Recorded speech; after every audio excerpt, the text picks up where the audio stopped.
Hello बच्चों, कैसे हो आप लोग। आज की वीडियो में हम पढ़ेंगे प्रोकैरियोटिक, यूकैरियोटिक और प्लाज्मा मेम्ब्रेन। पिछले वीडियो में हमने सेल के बारे में पढ़ा था, सेल क्या होता है, सेल थ्योरी पढ़ा था। आज हम पढ़ेंगे इसके आगे। तो देखिए, प्रोकैरियोटिक सेल क्या होते हैं। प्रोकैरियोटिक सेल का मतलब होता है कि prokaryotes are always unicellular. Prokaryote cell जो होते हैं हमेशा यूनिसेलुलर होते हैं, सिंगल सेल से बने होते हैं प्रोकैरियोटिक सेल। और स्मॉलर इन साइज, ये साइज में बहुत छोटे होते हैं as compare to eukaryotic. They do not contain nucleus. Main जो चीज है इसमें डिफरेंस है, they do not contain nucleus. इसके अंदर न्यूक्लियस नहीं होता है and such nuclear membrane is absent. इसके अंदर न्यूक्लियस नहीं होता है, इसलिए इसमें न्यूक्लियर मेम्ब्रेन एब्सेंट होता है। इसको हम सिंपल भाषा में बोल सकते हैं कि प्रोकैरियोटिक का मतलब होता है कि वैसा सेल जिसका न्यूक्लियस न्यूक्लियर मेम्ब्रेन बाउंडेड नहीं होता है, जिसका न्यूक्लियस डबल लेयर बाउंडेड नहीं होता है, डबल लेयर मेम्ब्रेन बाउंडेड नहीं होता है, उसे हम प्रोकैरियोटिक सेल कहते हैं।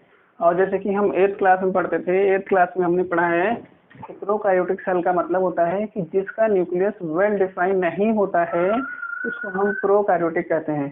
तो मतलब हम बोलेंगे कि प्रोकैरियोटिक का मतलब nucleus not well defined nucleus, not well defined nucleus जिसका होता है उसे हम प्रोकैरियोट कहते हैं। प्रोकैरियोट्स का मतलब होता है जिसका न्यूक्लियस वेल डिफाइन नहीं होता है, जिसका न्यूक्लियस जो होता है डबल लेयर मेम्ब्रेन से बाउंडेड नहीं होता है, मीन्स न्यूक्लियर मेम्ब्रेन से बाउंडेड नहीं होता है।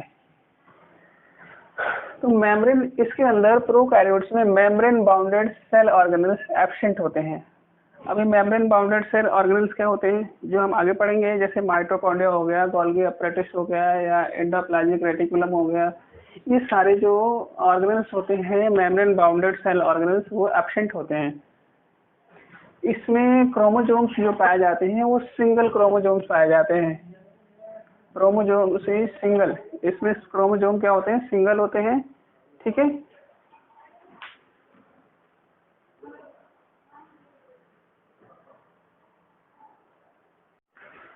अब हम बात करते हैं यूकैरियोटिक सेल की। यूकैरियोटिक सेल क्या होते हैं। यूकैरियोटिक सेल में क्या होता है बेटा, eukaryotic include both unicellular as well as multicellular. मतलब यूकैरियोटिक सेल में यूनिसेलुलर ऑर्गेनिजम्स भी होते हैं और मल्टीसेलुलर ऑर्गेनिजम्स भी होते हैं। यूनिसेलुलर, मल्टीसेलुलर, जैसे कि पिछले वीडियो में हम पढ़ चुके हैं।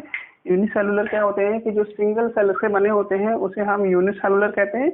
अब मल्टीसेलुलर का मतलब होता है जो एक से ज्यादा सेल से बने होते हैं उसे हम मल्टीसेलुलर ऑर्गेनिजम्स कहते हैं। तो यूकैरियोटिक के कैटेगरी में यूनिसेलुलर भी आते हैं और मल्टीसेलुलर दोनों आते हैं। लेकिन यहाँ पे प्रोकैरियोटिक में क्या था, ओनली यूनिसेलुलर ऑर्गेनिजम्स थे।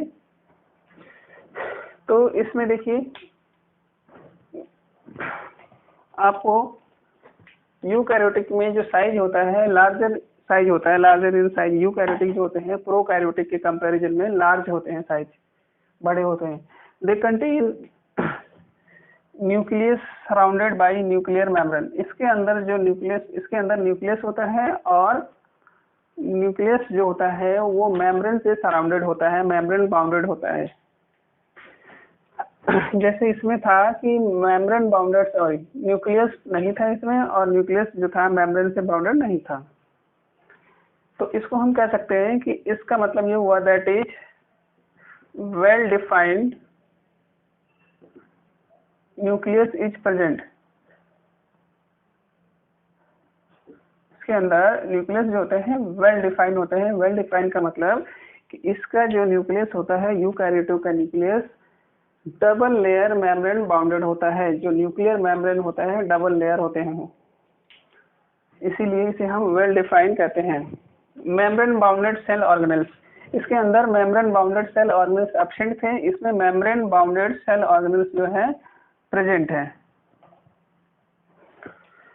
मेम्ब्रेन बाउंडेड सेल ऑर्गेनेल्स अभी बताया था आपको कि माइटोकॉन्ड्रिया हो गया, गोल्गी अपैरेटस हो गया, एंडोप्लाज्मिक रेटिकुलम हो गया, ये सारे लाइसोसोम्स हो गए, ये सारे मेम्ब्रेन बाउंडेड सेल ऑर्गेनेल्स होते हैं जो कि यूकैरियोटिक में प्रेजेंट होते हैं और प्रोकैरियोटिक में एब्सेंट होते हैं। और इसमें हमने देखा कि सिंगल क्रोमोसोम होते हैं, इसमें मल्टीपल क्रोमोसोम होते हैं, मोर देन वन क्रोमोसोम्स पाए जाते हैं। तो ये है यूकैरियोटिक और प्रोकैरियोटिक में डिफरेंस भी लिख सकते हैं। डिफरेंस जब हमें लिखना है तो इसी कंटेंट को हम बॉक्स में करके लिखेंगे। डिफरेंस हमेशा बॉक्स में लिखा जाता है, अच्छा रहता है उसमें। अब हमें देखना है what is cell made up, मतलब सेल जो है किस चीज से बना हुआ है मेनली। तो मेनली जो सेल है आपका थ्री पार्ट्स होते हैं उसमें। सबसे पहला पार्ट होता है प्लाज्मा मेम्ब्रेन, जिसे हम सेल मेम्ब्रेन के नाम से भी जानते हैं, साइटोप्लाज्म और न्यूक्लियस। सेल में 3 मेन कंटेंट पाए जाते हैं, जिस पहला हो गया प्लाज्मा मेम्ब्रेन, दूसरा हो गया आपका साइटोप्लाज्म एंड तीसरा हो गया न्यूक्लियस। प्लाज्मा मेम्ब्रेन को हम सेल मेम्ब्रेन के नाम से भी जानते हैं। देखिए प्लाज्मा मेम्ब्रेन क्या होता है। प्लाज्मा मेम्ब्रेन क्या होता है, it is the outer most boundary of animal cell. Animal cell में सबसे आउटर मोस्ट बाउंड्री होता है ये, that separate the content of cell from external environment. जो सेल के अंदर का जो कंटेंट होता है, मान लीजिए कि ये एक एक्सटर्नल एनवायरनमेंट है आपका और ये सेल है, तो सेल के अंदर जो भी कंटेंट है, इससे ये प्लाज्मा मेम्ब्रेन है आपका, इसे प्लाज्मा मेम्ब्रेन कहेंगे। ये मेम्ब्रेन क्या करता है कि ये एक्सटर्नल एनवायरनमेंट से इसको और ये सेल के अंदर का जो कंटेंट है इसको और इसको सेपरेट करता है। इट इज लिविंग, ये लिविंग होता है, और इट इज सेलेक्टिवली परमिएबल।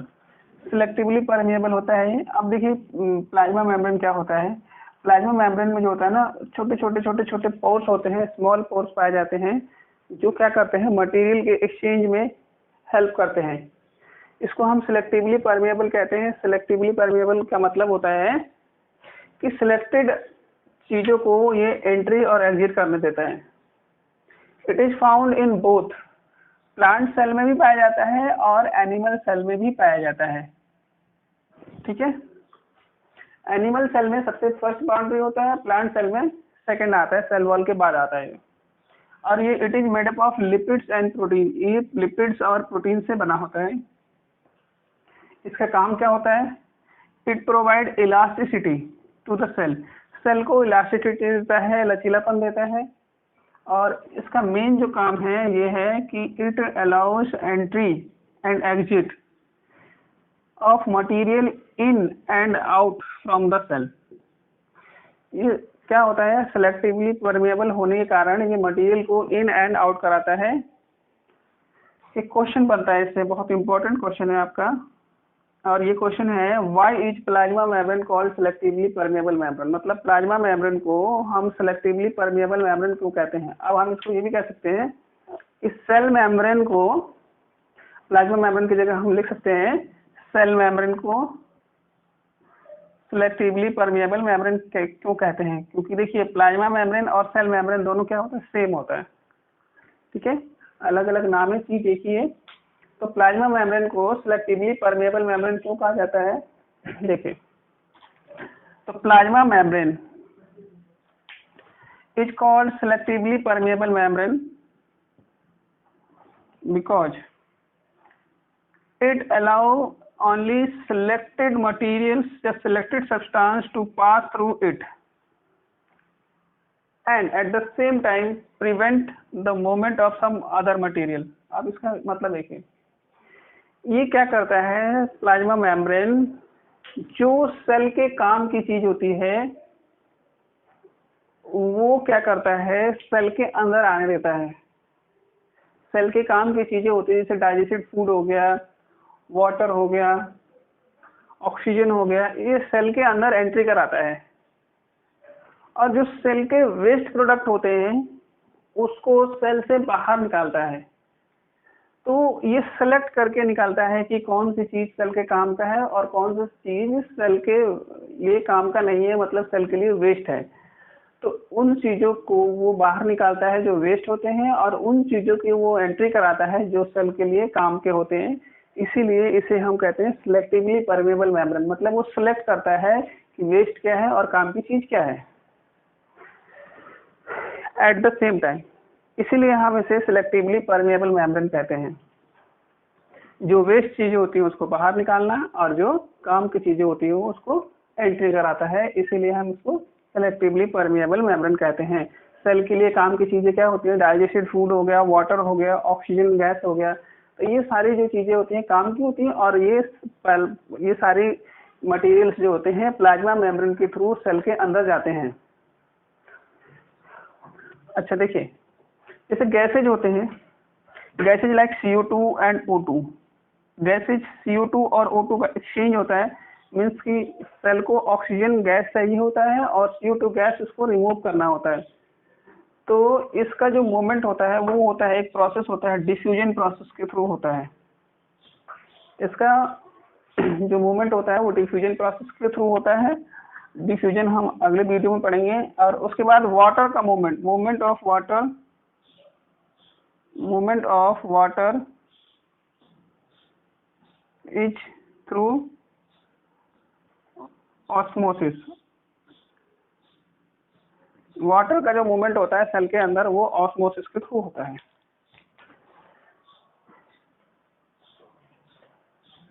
तो अब हमने ये पढ़ा कि आज हमने ये पढ़ा प्रोकैरियोटिक क्या होते हैं, यूकैरियोटिक क्या होते हैं, उसके बाद प्लाज्मा मेम्ब्रेन क्या होता है, सेल के कितने मेजर पार्ट्स होते हैं, ये इतनी चीजें हमने पढ़ी। एक बार फिर हम रिवाइज करते हैं।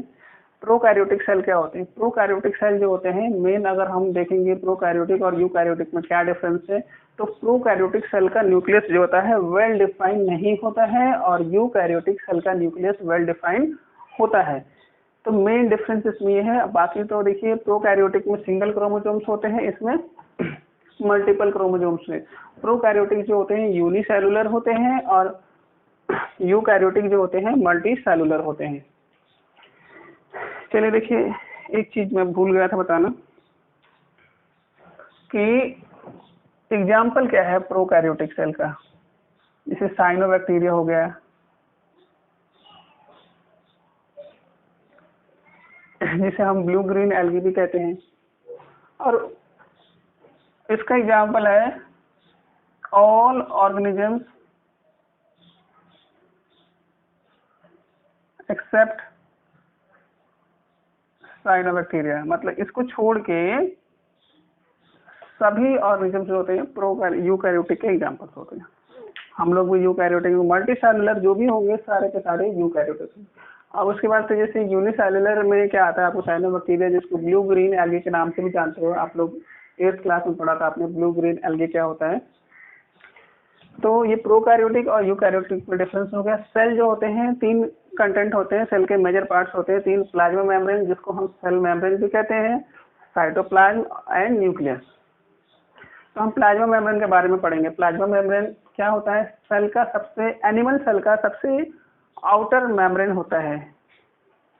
इस सेल को क्या करता है, सेल के एक्सटर्नल एनवायरनमेंट से वो प्रोटेक्ट करता है इसको, और इट इज लिविंग, और ये क्या होता है सिलेक्टिवली परमेएबल होता है। सिलेक्टिवली परमेएबल का मतलब ये सिलेक्टेड चीजों को एंट्री करने देता है सेल के अंदर और सिलेक्टेड चीजों को सेल से बाहर जाने देता है, इसीलिए हम इसको सिलेक्टिवली परमेएबल मेम्ब्रेन कहते हैं।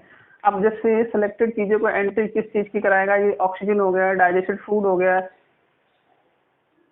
ये सारी चीजें जो होते हैं क्या होते हैं आपके सेल के काम की चीज होती है, तो इसलिए सेल के अंदर एंट्री कराता है। वेस्ट प्रोडक्ट जो होते हैं कार्बन डाइऑक्साइड वगैरह होते हैं, जो वो क्या करता है सेल के बाहर करता है ये, इसलिए इसे हम सिलेक्टिवली परमेएबल कहते हैं। अच्छा, ये एनिमल और प्लांट दोनों में पाया जाता है और it is made up of lipids and protein. ये लिपिड और प्रोटीन का बना होता है। फंक्शंस ये इलास्टिसिटी होता है, और ये तो जानते ही हो परमेएबल मेम्ब्रेन। और why the cell membrane is called selectively permeable membrane, तो ये हमने अभी पढ़ लिया।